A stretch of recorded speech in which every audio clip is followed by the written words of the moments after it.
महाराष्ट्रात छत्रपती शिवाजी महाराज जन्माला आले आणि औरंगजेबाचा जन्म गुजरातमध्ये झाला। गुजरातमध्ये मोदी जन्माला आले ही औरंगजेबी वृत्ती गुजरात आणि दिल्लीतून महाराष्ट्रावर चाल करून येत असल्याचं वादग्रस्त वक्तव्य ठाकरे गटाचे नेते संजय राऊत यांनी केलंय। ते बुलढाणा इथं शिवसेनेच्या मेळाव्यात बोलत होते। जिथे मोदी जन्माला आले त्याच्या बाजूला दाहोद नावाचं गाव आहे, तेथे औरंगजेब जन्माला आला आणि म्हणून ही औरंगजेबी वृत्ती गुजरात आणि दिल्लीतून या महाराष्ट्रावर चाल करून येते आहे आणि शिवसेनेच्या विरोधामध्ये, आमच्या स्वाभिमानाच्या विरोधामध्ये।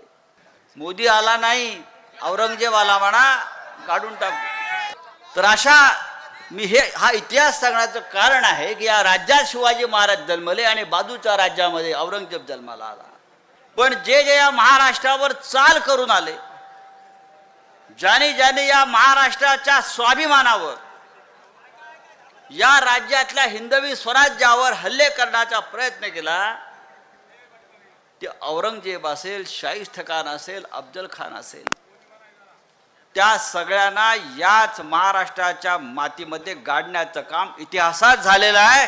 त्याच्यामुळे आता सुद्धा जर कोणी त्या विचाराने या महाराष्ट्रावर हल्ले करणार असतील तर आज छत्रपती शिवाजी महाराजांचा महाराष्ट्र आहे। याद राखा, महाराष्ट्रावर चाल करून येण्याचा प्रयत्न करू नका।